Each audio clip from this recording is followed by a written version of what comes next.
Mayong adlaw kaning tanan nga nagpaminaw karon ning tulumanon. Kini ang akong suluran. Labi na kaninyo Dr. ni Obra o Atty. Lynn Batahan. Ingon man sa mga artista na magataog kinabuhi na akong suwat suluran. Tawag lang ko og Jerry, 39 anyos, o sa PWD, taga Toledo.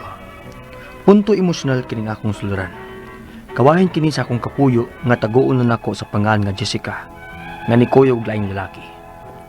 Aron inyong hisabtan, sugdon ako sa dang nanguyab palang ko niya sa FB, pinaagi sa video call. Ingon ini ang mga panghitabo.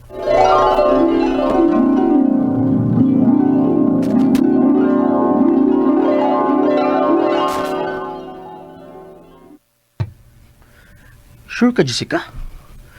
Imo na kong gisugot bisag usa ko ka PWD. O lagi. Ikaw, sure mong gid ka kanako bisag naanak ko'y daghang anak sa akong unang kapuyo. Unya mabdos pag gid ko unong kabuan karon sa ikaduha na kong kapuyo. Pero wa gid ko barugi. Kana kay imo kong gidawat kung unsa ko. Dawat sa tika kung unsa ka. Maong ayaw ka bala ka. Ako mao'y mga mahanan nila. Salamat, Jerry.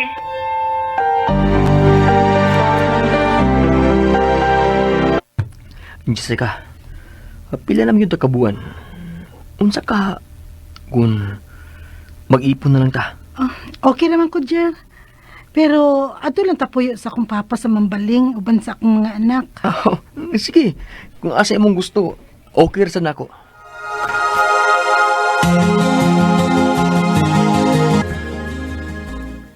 Pa, salamat nga nisugot ka nga anhimi mo puyo uban nimo. Okay ra kaya ko eh. Huwag yung kaso. Kanapa nga di ko magbingaw din eh, kaya daghantang nagpuyo din eh. Salamat kay sir. Papa na lang, uy. Total, nag-iipon naman gud mo sa kong anak. Salamat pa. Ayaw ka pala ka pa. Bisan tuod, dili kay ko klaro. Pero dili yun ibabag-alang nako ang maning kamot para sa imong anak pa. Salamat po doon kay imong gidawat ako, anak.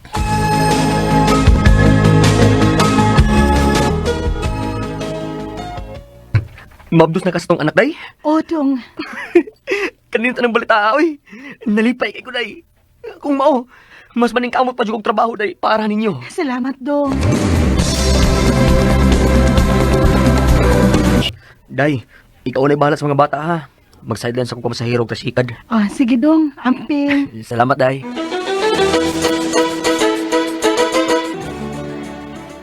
Bilib sa kay ko na imo. Kay gidawat yun mo si Jessica ba? Bisag pila na kabukang yang anak. Unya, kugihan pagid ka. Bisan pa man sa imong kahimtang. Salamat, bay. Ma'am. Sikad, ma'am. Bay, pamasahiro sa ko, ha. Sige. Sige, bay.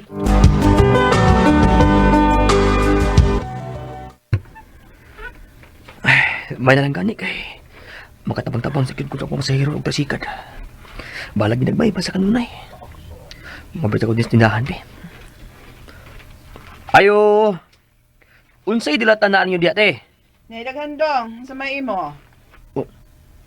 Nganong namin nagmotor di hunong tungod sa amo, te? Kinsa man kana? Kolektor na dong, oy. Kolektor sa unsa, te? Linding. Unsa, te?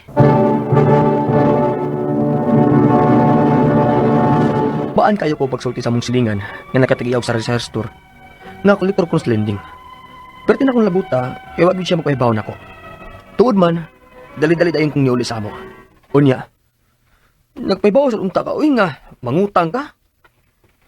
Giagni manggod ko sa akong mga amiga, good.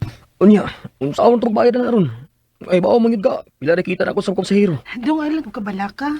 Naam ko kasudong trabaho. Ako rin bahala mo bayad, anak. Asan ka man trabaho? Sa Manila. Unsa? Sugot na lang gudunggod. Total, mapadara mo kunin mo din para konsumo ninyo. Ingon man, bayad sa akong giutangan. Silingan naman siguro mo sa akong amo. Kay taga Toledo man kuno. Mo ba? O, maong sugot na lang gudong. Magtawagan raw niya bitaw tapuhon. Sige, good. Basta, pag-amping dito ha. Ako lang unay bahala sa mga bata din, Salamat, dong.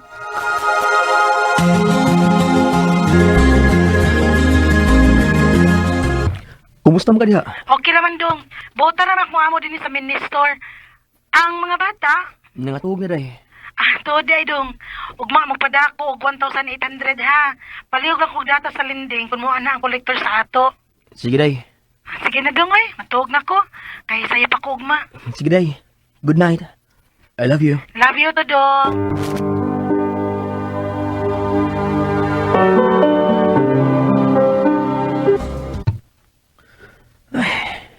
Tulo naman kabuan sukad nga. Wala ko pa kwarta sa Jessica, eh. Unsang kinita po? Oh, uy. Kinsa man eh. Number man. Hello? Hello? Si Jerry ni? Oo, ako. Kinsa ni palihog? Ang amo ni Jessica. Na ako isulti ni mo, maong nanawag ko ron. Oh, may tungod sa unsa man, ma'am. Ay na lang, pagdahumat pang Jessica dong. Kay, wala naman siya mo trabaho na ako. May kuyo siya siyang lalaki din eh. Ug naa na sila magkuyo ron sa Batangas. Oh, unsa, ma'am?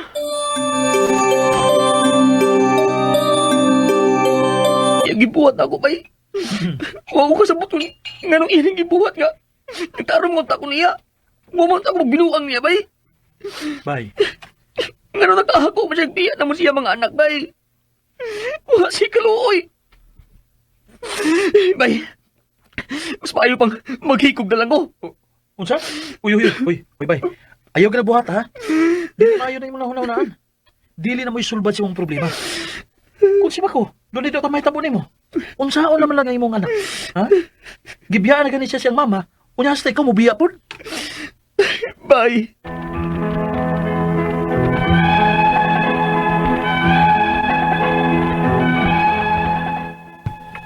Hangtod karon, wa gyud ko ka-move on sa gibuhat ni Jessica nako.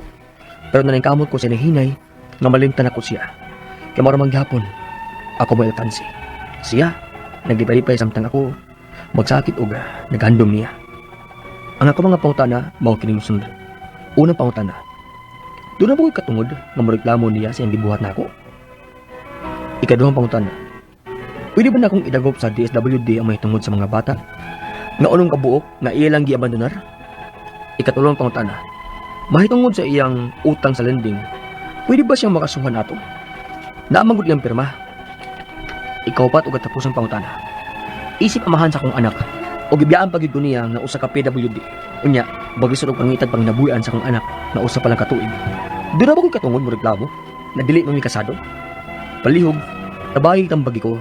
Ini, ang akong sularan, Jerry. Maayong adlaw mga suking tigpaminaw kini si Attorney Elaine Bathan o ako karon ang muhatag ninyo og tambag, tubag, solusyon, kalinawan sa inyong mga pangutana, mga problemang may punto legal. Sa mga medical na tong mga pangutana, of course, na gyud gihapon pod ay mugagool kay nas Dr. Obra. Muna ayaw na mong paglangay ipadala ang inyong suwat sa suliran_612@yahoo.com or sa ato ang Facebook account nga kini ang akong suliran official writers page. Pwede sad, atong ipadala sa 3rd floor, Jose R. Martinez Building, Osmeña Boulevard, Cebu City. Standby mo mga sukitig paminaw kay mo balik mi kahuman ani nga pahinumdum.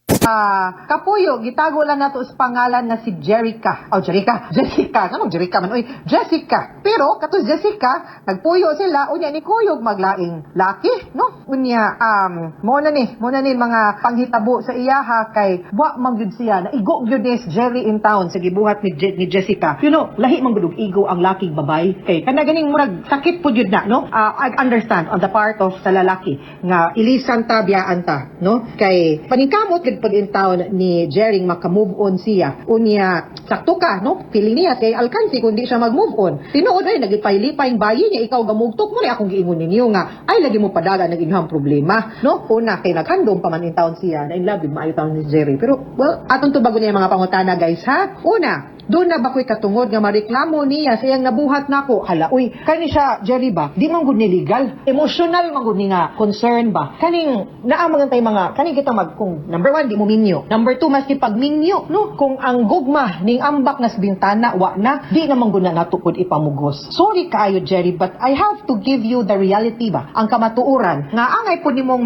mahibawan, maybe sakit ni siya, no? Inigsultin ako nimo, pero the fact nga nibiya siya nimo, it means di na siya malipayo nimo or di na pud lahi na wala na siya ipagbati nimo no ug naa man gani naa mas bugat atong laki didto kay iya man gibiyaan man kaniya iya man gipili katong lalaki over nimo pag kumuingon kag ireklamo ba wa jud koy makita nga legal basis tungod sa iyang gibukong ato ang basihan ireklamo nato ang iyang pagbiya nimo pagkaibog o pagkahigugma sa lain di na nato pwede mareklamo unless there are legal issues like your properties nga mga butang iyang gida nga way pananghid mga ingon anak kana pwede na pero pag pareklamo nga gipasakitan ka emotionally di na nato mareklamo ha kay di man ko natugod na usahay tuyoon siguro good basta lang sa usahay pud nahitabo basta takiba kundatan pud dito sa Jessica wa ta kabaw pud do no nasayop lang pud kagpili sa pabay no nga imuhang gihigugma pero mao man ni ang realidad ako pa nimo dawaton nimo ni ayaw na lang nagpadak-a nga mo reklamo ka unya mo reklamo ka unsay mahitabo unsa may makuha nimo mabalik nimo sa Jessica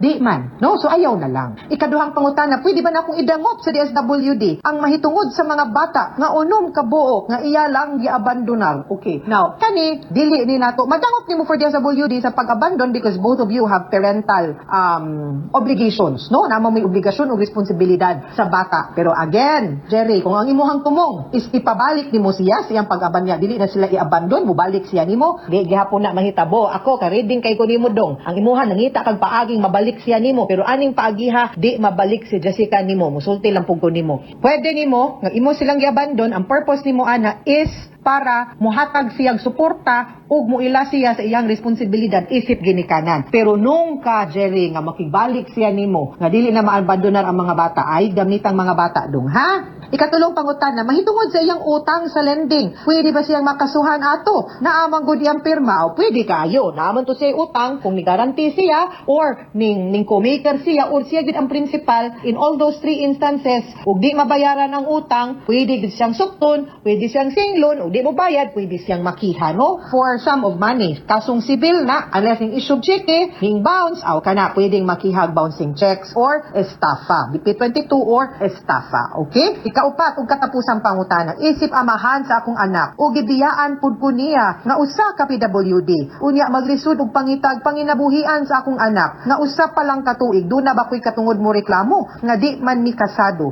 Para sa imuhang kaugalingon, nag-abandonar niya, giklaro na gid ni nako, no? Regardless sa ato ang kahintang, no, whether we are abled or differently abled, no, person, dili na nato pwede magamit, no? Pwede nato magamit ang kung anak nimo, anak niya, pwede ta makapangayog suporta. Kay dili nimo kaya nga ikaw ra, pwede gid nato pud siya at tampuhon. Kay kamo manduha ang daay responsibility sa pagpadako sa inyuhang bata or sa inyuhang anak. Kana dihang dapita, pwede nimo mareklamo maski dili mo kasado. Kay ang issue di man kabahin ninyo, ang issue kabahinan sa inyong bata. And that is a different story. Lahi ang inyong issue as live-in partners, lahi po ang inyong issue as parents. As parents, obligado mo nga mohatag og suporta ngadto sa bata. Mga suking tigpaminaw, move on ta. Bitaw Jerry, I hope no nga there are things in life nga di nato mapamugos. One of that is ang pagbati sa tao ngadto nato. No, di nato na sila mapugos to love us. We cannot force them also to stay. And sometimes the best thing to do nato is to accept things, no? Para makasugod ta og heal, maka-move on ta, and then one day you will be ready for the next person nga gitagana sa Ginoo para nimo. All is not lost. Dili pa uwahi, wala na sayang, way na sayang nimo imuharang feelings, but then again, no regrets. Kaya tininood man ang imuha. You love deeply, you love truly. And that is the most important thing. Swerte kaayo ang mubanos ni Jessica. Timanina. Mga sukintig paminaw, hinaot untangan namoy na kutlo na pagtulunan karong adlawa. Kini si Attorney Elaine Bathan. Daghan kayong salamat sa inyong pagpaminaw sa among tulumanon. Hangtod sa sunod nga sugilanon, din higapon sa to ang programa. Kini ang akong suliran gikan sa RMN Production Center, Radyo Mo Nationwide. Tatak RMN, daghang salamat o maayong adlaw.